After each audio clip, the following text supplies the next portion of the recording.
городом гранитным и старинным сияла ночь, первоначальный дым. Почила ночь над этим пиром винным, над этим пиром огненно-седым. Почила мать, где перелетом жадным слетали сны на брачный кипарис.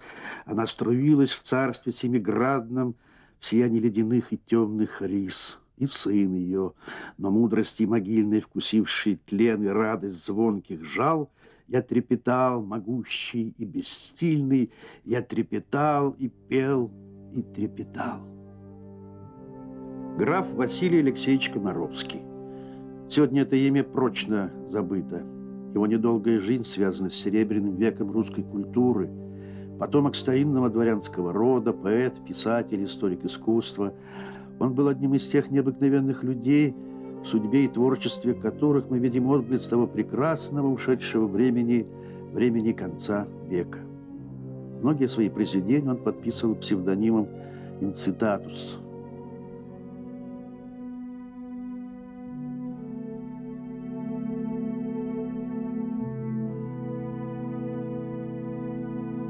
Он родился, чтобы сказать 2-3 слова, сделать жест, и ушел, нося с собой тайну своего духа и своей мысли. Он был необыкновенен, этот веселый, иронистый романтик, высокий, широкоплечий, сутуловатый, одиноко бродивший по Царскосельскому парку с тростью в кармане и завернутыми брюками. Он врывался в нашу жизнь, внося каждый раз тревогу, смятение, страх. Мысль о бессмертии ночи, о планетах, о глубине земли, где переливаются густые питательные соки, о темной глубине души, откуда вырастало его искусство, неожиданное, растрепанное, полное какой-то настойчивой воли и сметенного величия. Так писал о графе Комаровском его царскосельский знакомый, искусствовед Николай Пунин.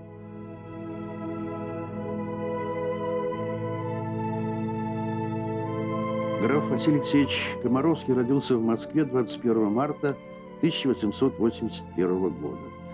В семье было 3 детей. Старший Василий, средний Юрий и младший Владимир. Его отец Алексей Егорыч, действительный статский советник, шталмейстер императорского двора. Мать Александра Васильевна, урожденная графиня Безобразова.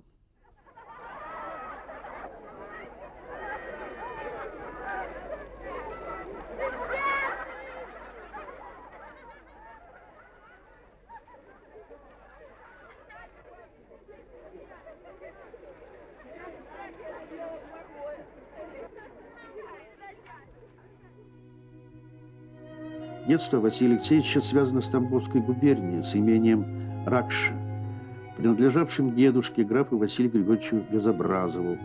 Сюда братьев Комаровских возили каждое лето, и именно с Ракшей связаны их первые радости и печали. В старинный дом павловского времени, обжитый не одним поколением, приезжала большая дружная семья. По утрам все собирались в круглой красивой зале с окнами, открытыми в сад. Граф и графиня Безобразовы сидели на почетных местах. Здороваясь, дети целовали им руки. Мальчикам не позволялось вмешиваться в разговоры старших. Детей воспитывали в строгих традициях дворянской культуры.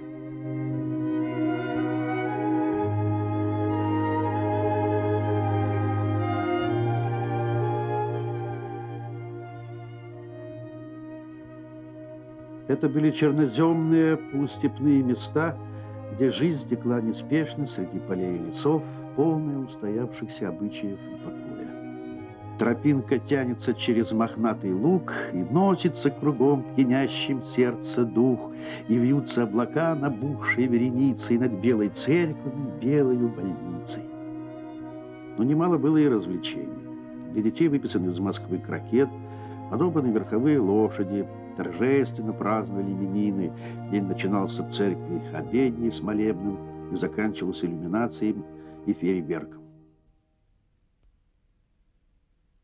В осенней сырости и холоде зимы равно еще стоят средь серой полутьмы шкапы, где спутанные мысли, форматы, дела военные, мирные трактаты, где замурованы уснувшие вполне Макиавелли, Данте, Байрон и Вине. Бывало, от возни Мальчишского гамма сюда и уходил Колумб Васко де Гама в новооткрытый сад ядов и лекарств, где пыль маршанская легла над пылью царств.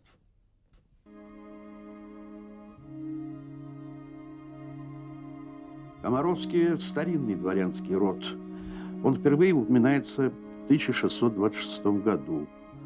Среди предков поэта представители знатнейших фамилий: Шаховские, Гагарины, Михалковы, Воневитиновы и весь цвет русского дворянства. Прадед поэта был генералом-адъютантом императора Александра I, сенатором, крупным государственным деятелем, оставившим интереснейшие воспоминания. Дед, близкий к кругу славянофилов, дружил с Хомяковым и Киреевским, был писателем и философом. Его жена была в родстве с Пушкиным, который за несколько дней до гибели встретил Комаровского в книжном магазине и попросил указать какую-нибудь книгу в дуэли. Пожалуй, только отец Комаровского был вынужден отойти от общественной деятельности и посвятить себя семье. В 27-летнем возрасте душевно заболевает его жена. Рассказывает племянница поэта Антонина Владимировна Комаровская. Как она заболела, отец просто, может быть, и даже и не знал, конечно, потому что слишком маленький был. Ее поместили, очень надеялись, конечно, что это пройдет. Она сначала была в Москве, по-моему, а потом она была под Петербургом какое-то было такое учебное, то есть лечебное заведение, и детей к ней не возили, по-видимому, это было противопоказано. Но иногда ей было лучше, ее помещали в какие-то такие полупансионы, где была такая домашняя обстановка, полудомашняя, конечно. Но так вот до самого конца отец ее не видел.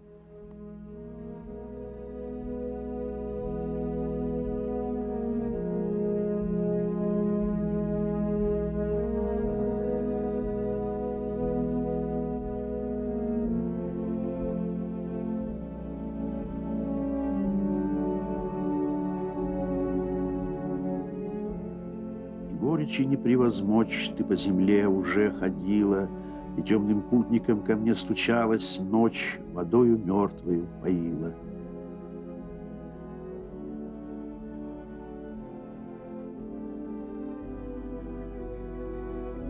Через 3 года неожиданно умирает и отец поэта Алексей Егорыч. Братья Комаровские переезжают в Петербург, где поселяются в доме номер 13 по Косому переулку напротив Летнего сада.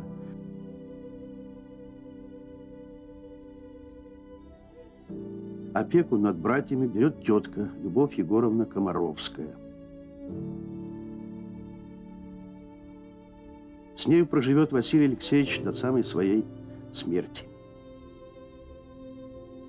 В 1900 году Комаровский поступает в Петербургский университет на юридический факультет, но уже через год переводится на историко-филологический. Здесь он знакомится со многими, ставшими потом ему близкими людьми. В Петербурге в первый год у него был очень такой благополучный. Пишет, что квартира мне очень нравится. Появилось очень много знакомых. Жизнь идет хорошо. Перечисляет своих товарищей. Из них, конечно, самый близкий, потом такой постоянный был Алсуфьев. Вот Алсуфьев оставил некоторые воспоминания, что они встречаются в университете, там знакомятся, и как-то он сразу его выделил среди других студентов. Ну, среди студентов, конечно, было очень много таких беззаботных, которые мало думали о занятиях, вообще, ну, больше развлечениями занимались. А дядя Вася его поразил такими своими знаниями, ну, широтой своих взглядов, ну, такой жизнью, интересным своим содержанием души. Но в Петербурге Комаровский прожил недолго. Я Питер променял туманный и угарный на ежедневную прогулку по бульварной. Здесь в дачах каменных гостеприимный кров, за революцию осиротевших вдов. В беседе дружеской проходит вечер каждый, свободой насладить ее не будет дважды. Покоем лечится примерный царскосел, гуляет медленно избавленный от зол в аллеях липовых скептической Минервы. Здесь пристань белая, где Александр I, мечтая странником исчезнуть от людей, перчатки одевал и кликал лебедей.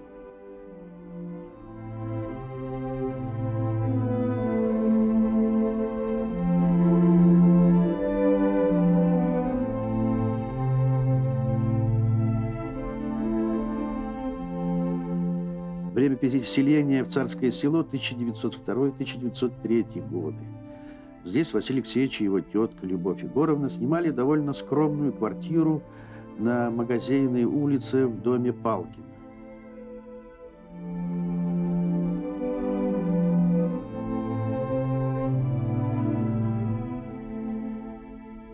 Внизу был большой кабинет. По скрипучей деревянной лестнице можно было подняться в спальню. Сохранились рисунки Василия Алексеевича, изображающие интерьеры дома, а также его тетку Любовь Егоровну.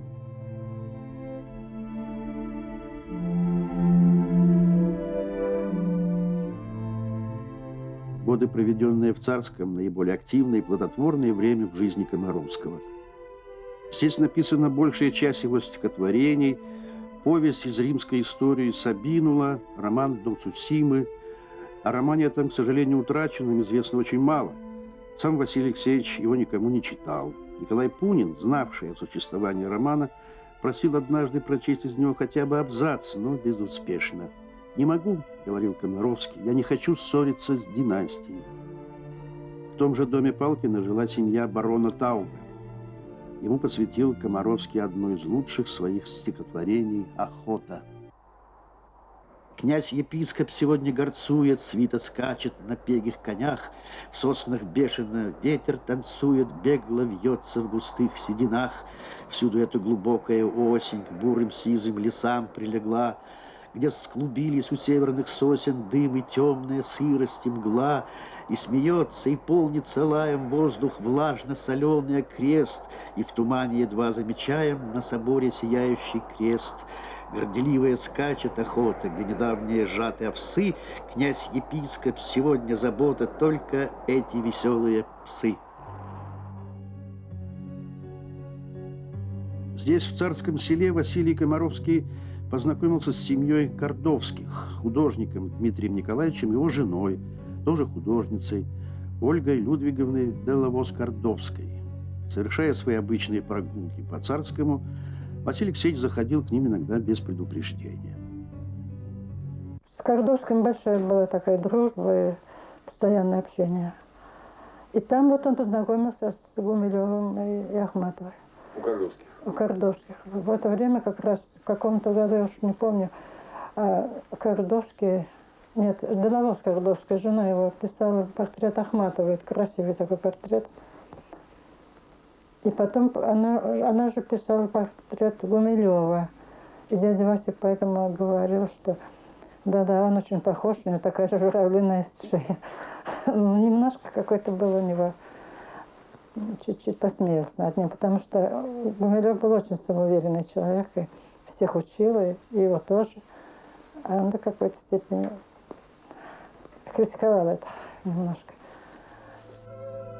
Комаровский сближается с группой молодых поэтов, будущих акмеистов, образовавших вскоре цех поэтов. В него входили Николай Гумилев, Сергей Городецкий, Анна Ахматова, Осип Мандельштам и другие поэты, ставшие гордостью русской литературы. Это был узкий круг людей, связанных не только единством творческих принципов, но и личной дружбой. В этот круг вошел и Василий Комаровский.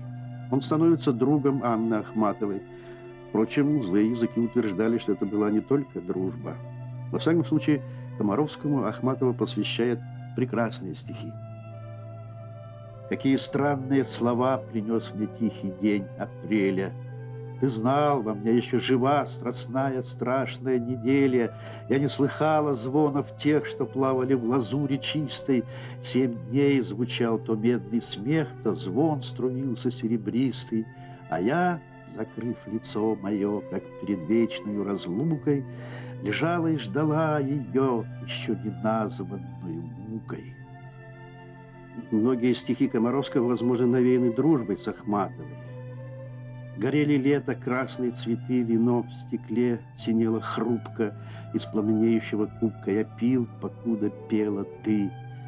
На осени трубит и молкнет рог, вокруг садов высокая ограда, как много их, бредущих вдоль дорог, и никого из них не надо. Надменной горечи твоих вечерних кос, где ночью под ногой хрустит мороз и зябнут дымные посевы, где мутных струй ночные перепевы, прокоченеющую грусть моей любви ты знаешь наизусть.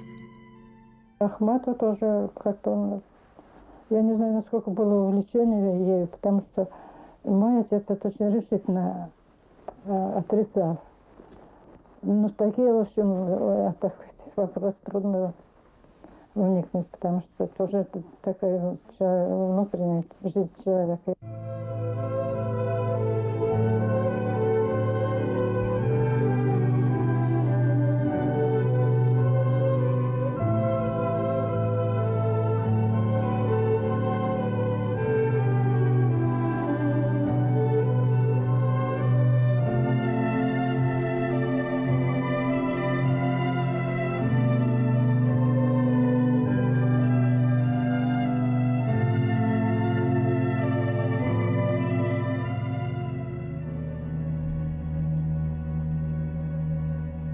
В 1912 году в журнале «Аполлон» впервые публикуются стихи Комаровского, а через год выходит и первый сборник «Первая пристань». Поэт много работает, готовит новую книгу стихов. Уже сдана в набор таблица главных живописцев Европы, уникальное искусствоведческое исследование. Комаровскому все удается, все доставляет удовольствие. Посещение чемпионата по теннису и прогулка по Царскому. Все его радует: запах скошенной травы, красота видов, воздух и даже новый прекрасный тротуар. А смерть Франца Фердинанда, по его мнению, несмотря на трагизм, по-видимому, разрядит военное напряжение. Но случилось иначе. Где лики медные Тиберия и Суллы напоминают мне угрюмые разгулы, с последним запахом последней резиды осенний тяжкий дым вошел во все сады. Повсюду замутил золоченные блики черных лебедей, испуганные крики. У серых берегов открыли тонкий лед, над дрожью новою темнолиловых вод лежу. На острове посередине пруда седые гарпии слетелись отовсюду и машут крыльями уйти, покуда ночь тяготит меня сиреневая ночь.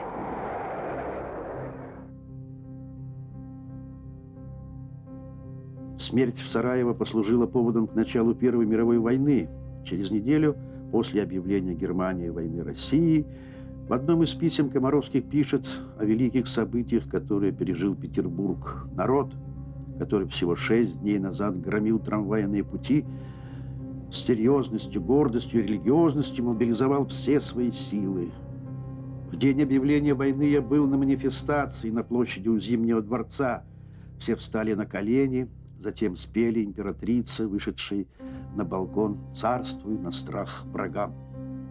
События первых дней войны, еще далекой, но уже ставшей страшной реальностью, безусловно, сильно повлияли на душевное состояние поэта. В своем последнем письме он пишет: «Между нами говоря, мы живем накануне страшного суда рода людского. Каждый предстает со своими пороками и заслугами». Вообще-то болезнь была, конечно, такая, что очень бурно она проходила, с полным затмением сознания, но потом он как будто от сна, так сказать, приходил в себя. И вот тут есть письмо к Лидии Михайловне после первого такого приступа очень большого, когда он попал в такую лечебницу.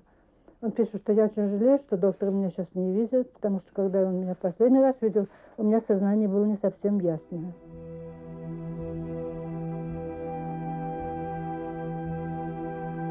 Последние недели жизни поэт провел в лечебнице для душевнобольных.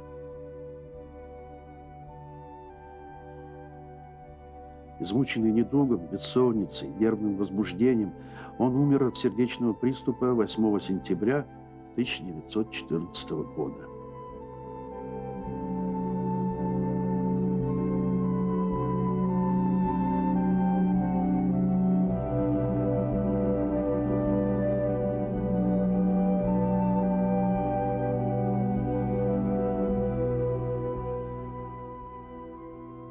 Похоронили графа Василия Алексеевича Комаровского на старом Донском кладбище, близ монастырской стены. Был хмурый осенний день, но когда опускали гроб в могилу, то вдруг яркий луч солнца осветил его на миг, как бы отдавая покойному свою последнюю дань.